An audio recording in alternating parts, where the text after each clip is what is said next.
Selain PDIP, ternyata Gerindra juga dekati Anies untuk Pilkada Jakarta 2024. Poros Perubahan barangkali akan ke Anies, PDIP dan Perindo akan ke Anies, Gerindra dari Kim akan ke Anies juga. Lalu di Kim tinggal PAN juga mau ke Anies, kalau dengan Zita Anjani, tapi rasanya nggak mungkin. Demokrat, Golkar, ya paling yang die hard yang nggak mau cuma Demokrat saja, lama-lama Demokrat ditinggalkan. Ya itulah politik ya.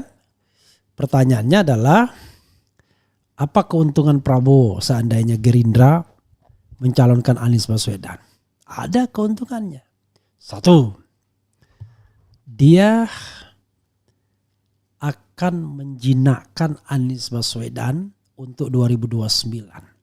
Kalaupun tidak jinak, misalnya Anies karena aspirasi publik tetap akan maju, maka dia sudah tahu dengan cara menang, yaitu curang, apalagi dia berkuasa. Nah karena itu yakin gak kita Prabowo akan punya saham untuk menegakkan demokrasi elektoral yang benar di Indonesia? Kalau dia mau berantas korupsi mulai dari sini.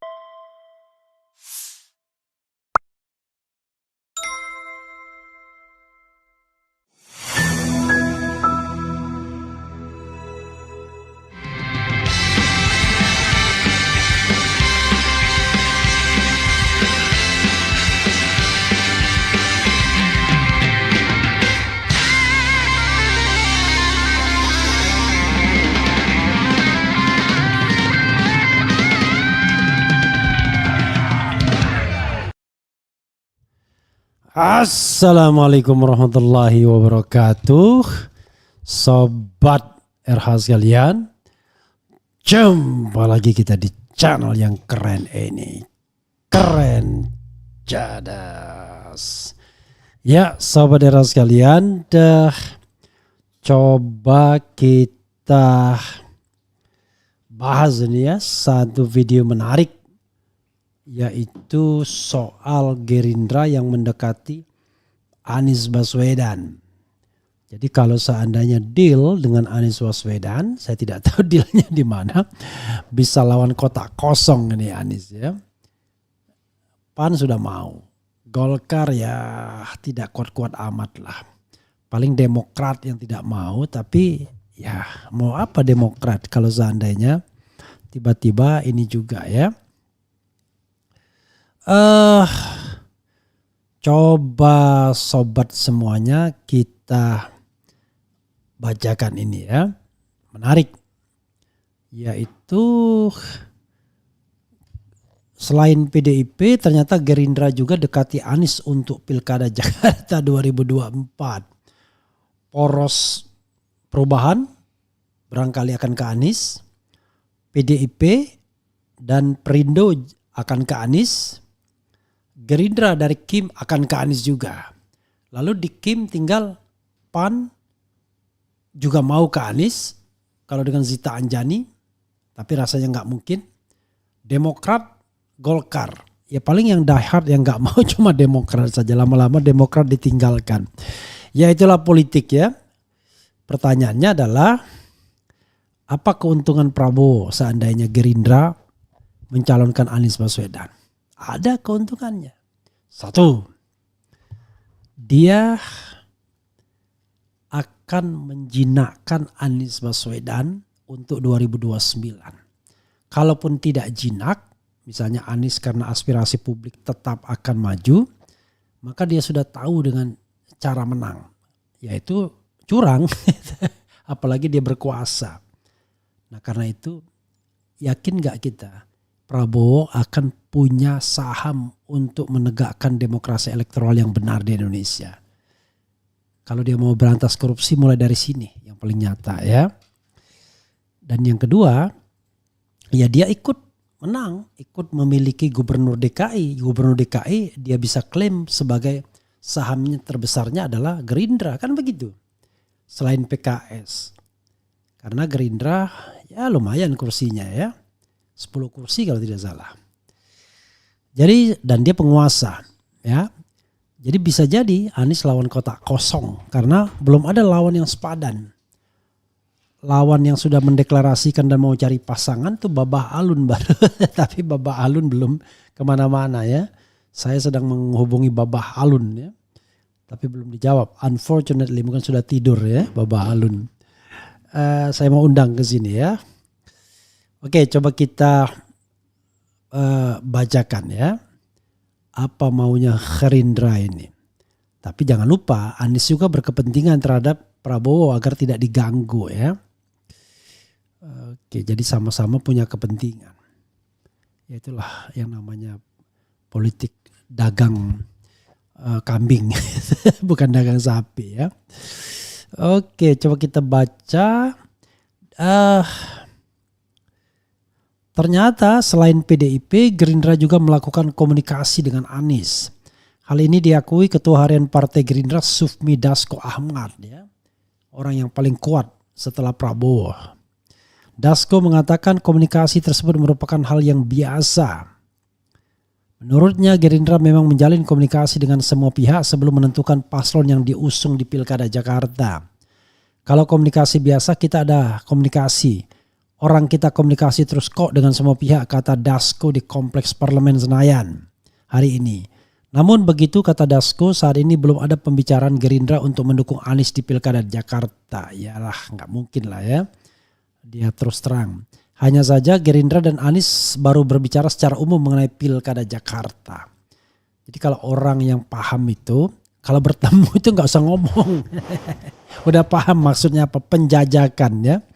Sementara komunikasi-komunikasi mengenai itu dukungan ke Anies belum ada. Kita baru bicara mengenai garis besar Pilkada DKI ungkapnya. Emang dia panitia apa atau KPU kan enggak. Di sisi lain Dasko membantah manuver Gerindra komunikasi dan Anies bentuk sudah tidak solidnya koalisi Indonesia Maju Kim. Bukan tidak solid, tidak ada lawan yang sepadan buat Anies itu masalahnya. Hal yang pasti ia masih melakukan sejumlah simulasi untuk mendukung paslon yang diusung di Pilkada Jakarta. Kita masih koordinasi dengan Kim, kita masih melakukan simulasi melihat keadaan dan peta yang ada. Dan kita nggak mau buru-buru karena pendaftaran masih ada waktu pungkasnya. Ya. Oke, masih ada 1 bulan lagi ya, kurang. Ya saudara sekalian, begini paling gampang adalah kalau kita mengikuti survei terakhir. Survei dari Litbang Kompas, survei dari indikator politik, maka calon yang paling potensial melawan Anies Baswedan itu hanyalah Ridwan Kamil dan Ahok. Ahok bukan milik Kim, bukan milik Gerindra, tapi milik PDIP, dan PDIP ragu apakah mau memajukan Ahok atau tidak. Ridwan Kamil tidak direkomendasikan untuk bertarung di Jakarta karena dia kuat di Jawa Barat, jangan sampai punai di tangan dilepaskan mengharapkan bangau terbang tinggi. Lagi pula, kalau untuk kepentingan elektoral Jawa Barat jauh lebih powerful dari sisi suara. Kalau soal resources, soal apa itu soal lain lah. Sementara kalau pos Ridwan Kamil ditinggalkan, yang masuk Gerindra dengan Deddy Mulyadi. Makanya rekomendasi Erlangga adalah ya Babah Alun aja. Jadi Babah Alun dijadikan tameng untuk menghindarkan Ridwan Kamil diculik ke Jakarta dalam tanda kutip. Maka tidak ada lawan. Kaisang cuma 1%. Kaisang tidak mungkin berlaku seperti Prabowo dan Gibran yang mengandalkan 3 kekuatan. Kekuatan Prabowo sendiri, kekuatan pendukung partai pendukungnya dan Jokowi. jadi 3 kekuatan itu bersatu dan yang paling determinan faktornya ya faktor Jokowi. Faktor penggunaan state apparatus untuk memenangkan. Dan itu tidak akan terjadi pada Kaisang. Makanya Kaisang udah ngantar istri S2 aja mungkin ya. Dia pikir-pikir daripada road nanti something happen di Jakarta terjadi. Ya, tidak ada jaminan. Walaupun Gibran misalnya wakil presiden, tidak ada tuntutan untuk pengadilan rakyat misalnya atau pengadilan yang sesungguhnya karena kesalahan yang dilakukan oleh Jokowi dan keluarganya. Termasuk dugaan kasus korupsi misalnya. Kalau ada sebagaimana didaftarkan atau dilaporkan oleh Ubedillah Badrun misalnya. Jadi saudara sekalian, Anies sepertinya unstoppable. Kalau pemain sepak bola dia melakukan solo run dari back, dari pertahanan sendiri ke tengah dan hampir melewati kotak penalti dan tinggal menceploskan gol ke gawang. Jadi karena itu ya yang paling baik adalah ikut rombongan ini. Jadi paling tidak Prabowo Subianto secara psikologis tidak akan merasa terganggu karena dia bisa berkomunikasi dengan Anies karena dia pun mendukung Anies dan dia dicap sebagai orang yang berbesar hati dan berbesar jiwa. Kan begitu. Nanti giliran 2029 dia akan bilang, loh saya kan sudah dukung kok melawan saya. Padahal untuk saat itu dia sudah pede. Siapa yang tidak pede kalau dia memegang jabatan? Bisa menggunakan state apparatus, financial resources, ya, state facilities untuk memenangkan pertarungan. Karena itu gak pusing dia, siapapun lawannya, sepanjang dia incumbent dia gak akan pernah pusing. Dan juga para penjilat-penjilat dan pengikut-pengikut hamba-hamba kekuasaan ini akan senantiasa mengikuti orang yang sedang berkuasa. Bukan mengikuti orang yang tidak berkuasa. Jadi gak pusing dia sesungguhnya. Yang pusing itu kan kalau dia harus melawan orang yang berkuasa seperti melawan Jokowi di 2019. Karena itu menurut saya Prabowo akan percaya diri seandainya dia pengen lagi di 2029. Tapi kalau dia betul-betul ingin membangun demokrasi Indonesia, dia gak berpikir 2029. Dia berpikir bagaimana membenarkan negara ini. Jauhkan pemilu dari tiring, messy dan costly. Bisa apa enggak dia?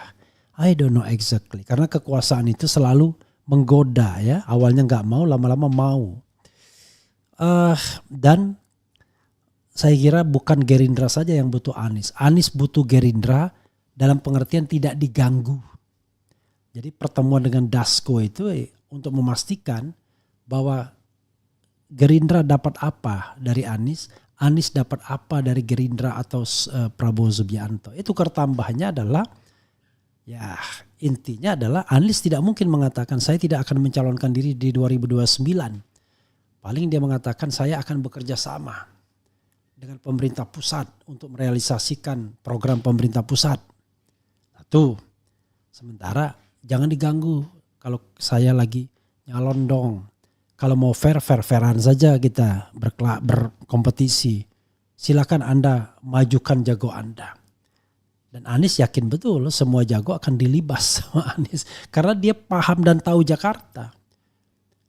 Lawan sepadan Anies itu cuma Ahok yang sama-sama paham Jakarta.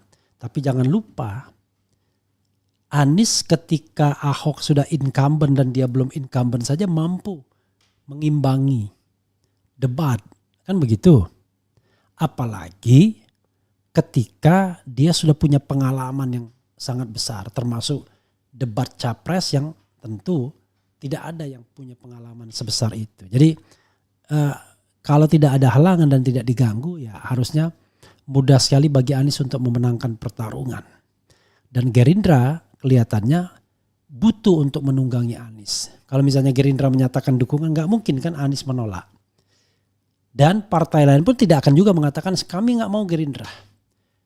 Ya, paling semuanya oportunis, ikut andil semua, dan paling tidak kalau ada kepentingan di DKI maka semuanya merasa bahwa saya adalah pendukung. Bisa panggil-panggil gubernur gitu ya. Misalnya ya siapa aja ketua-ketua umum partai politik ya bisa panggil-panggil gubernur untuk menyuarakan kepentingannya. Itu yang saya bisa observasi ya saudara sekalian.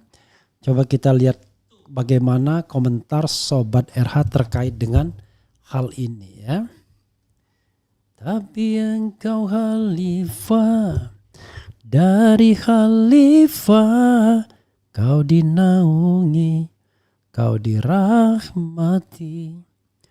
Tapi engkau khalifah, dari khalifah kau dinaungi, kau diselamatkan.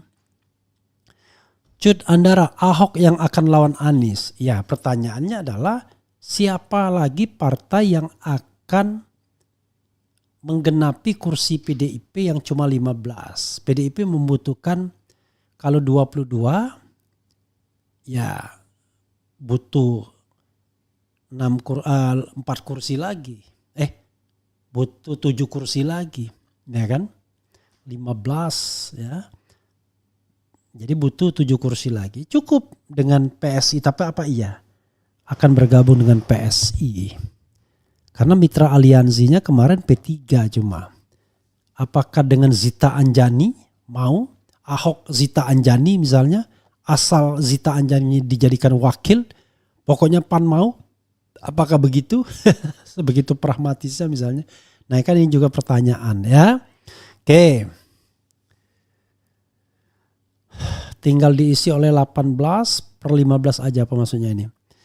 Kapan undang Mahfud MD Bang? Mahfud dia sekarang alih profesi utama sebagai YouTuber dengan sampingan konsultan hukum di company dengan gaji ratusan juta. Luar biasa ya. Ngerti banget painkiller ini siapa sih ya. Iya enak sih makanya mantan begitu kan. Biasanya bukan sebagai konsultan hukum, sebagai centeng biasanya ya. Gitu. Warga Jakarta cuma butuh Pak Anies aja. Pak, bagaimana kalau Jokowi nekat pindahkan ibu kota, kemudian Wowo dilantik di sana, akan tetapi gedung DPR-nya belum jadi. Apakah Wowo bisa menolak untuk dilantik di IKN? Ya, by constitution sidang MPR-nya harus di IKN, itu masalahnya. Kan sidang itu tidak mengandaikan gedung, yang penting sidang. Mau di lapangan juga sidang ya. Yang tidak boleh adalah bukan di ibu kota negara, itu menurut konstitusi ya. Menurut saya Anies harus oposisi keras dengan Wowo saat jadi gubernur. Soalnya si Dhanil jubir Wowo sudah keterlaluan ucapannya kepada Anies. Lebih menyakitkan daripada ucapan musang berbulu domba. Sudah seharusnya Anies 2 periode pimpin DKI Jakarta. Apakah RH setuju dengan Zita Anjani wakilnya Anies? Ya kita harus objektif ya. Saya nggak ada masalah dengan Zita Anjaninya. Tapi apakah dia punya cukup kualitas ya? Satu. Ya kalau tidak cukup kualitas ya gimana? Masa kita harus cari yang terbaik. Apakah Sohibul Iman kalah kelas dibandingkan Zita Anjani? Cuman masalahnya adalah tadi kan. Kursi yang PAN itu berapa 8 atau 10 itu bisa dipakai. Itu masalahnya. Kalau enggak kan enggak bisa dipakai kursinya.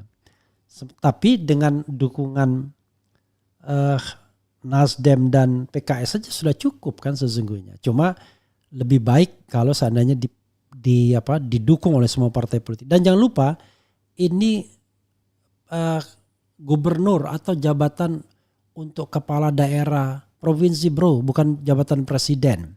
Sehingga tidak membutuhkan yang namanya check and balances seperti di tingkat nasional. Karena kan itu cuma subnasional. Kontrol itu tidak hanya di DPRD tapi juga di pemerintah pusat. Termasuk misalnya evaluasi anggaran dan lain sebagainya. Jadi ada soal seperti itu ya. Kemudian apakah jangan terlalu takabur bang, bilang Anies pasti menang melawan kotak kosong tak ada lawan sepadan. Kita takut kena karma kalau takabur. Saya takabur tidak, di sini nggak ada urusan takabur atau tidak.